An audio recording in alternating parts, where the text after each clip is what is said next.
হা হুতাশ করার মতো স্ক্রিপ্ট থাকে, কোনো অনুষ্ঠানে হয়তো কান্না করার মতো স্ক্রিপ্ট থাকে। সো সেটা অনুষ্ঠান থেকে আমাকে প্রোভাইড করা হয়।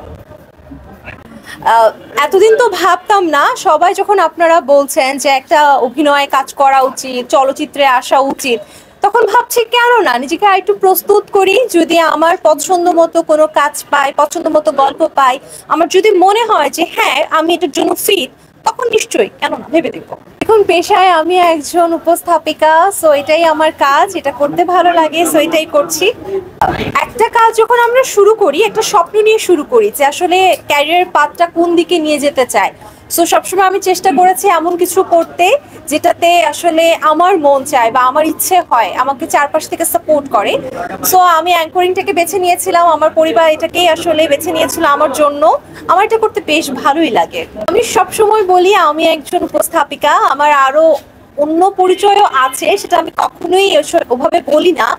উপস্থাপিকা হিসেবে নিজেকে বলতে আমি সবচেয়ে বেশি স্বাচ্ছন্দ্য বোধ করি। উপস্থাপিকা হওয়ার পাশাপাশি আমি একজন লেখকও।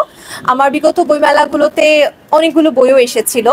এর পাশাপাশি আমি মার্কেটিং এ গ্রাজুয়েশন, পোস্ট গ্রাজুয়েশন শেষ করেছি। আমার নিজের একটা ফ্যাশন হাউসও আছে। সো আমি অনেক কিছুই করি আসলে পাশাপাশি। এক একটা অনুষ্ঠানের এক এক রকম প্যাটার্ন থাকে। কোনো অনুষ্ঠানে দেখা যায় যে হা হুতাশ করার মতো স্ক্রিপ্ট থাকে, কোনো অনুষ্ঠানে হয়তো কান্না করার মতো স্ক্রিপ্ট থাকে। সো সেটা অনুষ্ঠান থেকে আমাকে প্রোভাইড করা হয়। এতদিন তো ভাবতাম না, সবাই যখন আপনারা বলছেন যে একটা অভিনয়ে কাজ করা উচিত, চলচ্চিত্রে আসা উচিত, তখন ভাবছি কেন না নিজেকে আরেকটু প্রস্তুত করি। যদি আমার পছন্দ মতো কোনো কাজ পাই, পছন্দ মতো গল্প পাই, আমার যদি মনে হয় যে হ্যাঁ আমি এটার জন্য ফিট, তখন নিশ্চয়ই কেন না ভেবে দেখবো।